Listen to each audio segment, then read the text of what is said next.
ಇವತ್ತು ನಾನು ತೋರಿಸ್ತಾ ರೆಸಿಪಿ ಮಾವಿನಕಾಯಿ ಚಿತ್ರಾನ್ನ. ಹಾಯ್ ಎಲ್ರಿಗೂ ನಮಸ್ಕಾರ, welcome to my YouTube channel.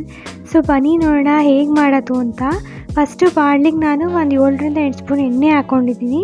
ಇದಕ್ಕೆ ಕಡಲೆ ಬೀಜ ಹಾಕ್ಕೊಂಡಿದ್ದೀನಿ. ಸೊ ಇದನ್ನು ನಾನು ಹುರ್ಕೊಬೇಕು ಇವಾಗ ಎಣ್ಣೆಯಲ್ಲಿ. ಸೊ ನೀವು ನೋಡ್ಬೋದು ಇವಾಗ ಕೆಂಪಾಗಿದೆ. ಸೊ ಇವಾಗ ನಾನು 1/2 ಸ್ಪೂನು ಕಡಲೆಬೇಳೆ ಹಾಕ್ಕೊಂಡೆ, ಮತ್ತು 1/2 ಸ್ಪೂನ್ ಉದ್ದಿನಬೇಳೆ ಹಾಕ್ಕೊಂಡೆ, ಮತ್ತು 1/2 ಸ್ಪೂನ್ ಸಾಸಿವೆ ಹಾಕ್ಕೊಂಡೆ. ಸೊ ಇದಕ್ಕೆ ಹಚ್ಚಿಟ್ಕೊಂಡಿರೋ ಈರುಳ್ಳಿ ಹಾಕ್ಕೊಂಡೆ.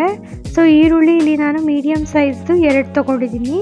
ಇವಾಗ ಹಸಿಮೆಣ್ಸಿನ್ಕಾಯ್ದು ಹಾಕ್ಕೊಂಡೆ. ಸೊ ಹಸಿಮೆಣ್ಸಿನ್ಕಾಯಿ ಒಂದು 7ರಿಂದ 8 ನಿಮ್ಮ ಖಾರದ ಪ್ರಕಾರ ನೀವು ಹಾಕ್ಕೊಬೋದು. ರುಚಿಗೆ ತಕ್ಕಷ್ಟು ಉಪ್ಪು ಹಾಕ್ಕೊಂಡು ಒಂದು ಸ್ವಲ್ಪ ಅರಿಶಿನದ ಪುಡಿ ಹಾಕ್ಕೊಂಡೆ.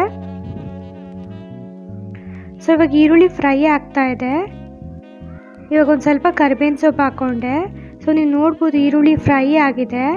ಸೊ ಇವಾಗ ನಾನು ಇದಕ್ಕೆ ಲಾಸ್ಟಲ್ಲಿ ಕೊತ್ತಂಬರಿ ಸೊಪ್ಪು ಹಾಕ್ಕೊತಾ ಇದ್ದೀನಿ. ಸೊ ಇದನ್ನು ಮಿಕ್ಸ್ ಮಾಡ್ಕೊಂಡು, ಸೊ ಇವಾಗ ನಾನು ಲಾಸ್ಟಲ್ಲಿ ಮಾವಿನಕಾಯಿನ ತುರಿದಿಟ್ಕೊಂಡಿರೋದು 1 ಕಪ್ ಹಾಕ್ಕೊಂಡೆ. ಸೊ ಮಿಕ್ಸ್ ಮಾಡ್ಕೊತಾ ಇದ್ದೀನಿ. ಸೊ ಇವಾಗ ನೀವು ನೋಡ್ಬೋದು ಇದು ಬೆಂದಿದೆ, ಕಲರ್ ಚೇಂಜ್ ಆಗಿದೆ ಮಾವಿನಕಾಯ್ದು.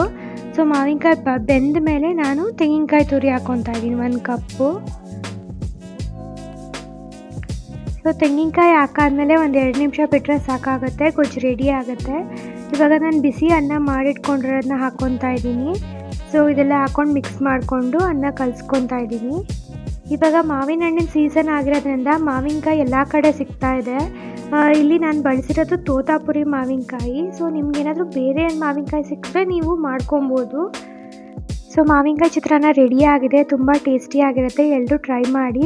ವಿಡಿಯೋ ಇಷ್ಟ ಆಗಿದ್ರೆ ಲೈಕ್ ಮಾಡಿ, ಶೇರ್ ಮಾಡಿ, ಸಬ್ಸ್ಕ್ರೈಬ್ ಮಾಡಿ. Thanks for watching.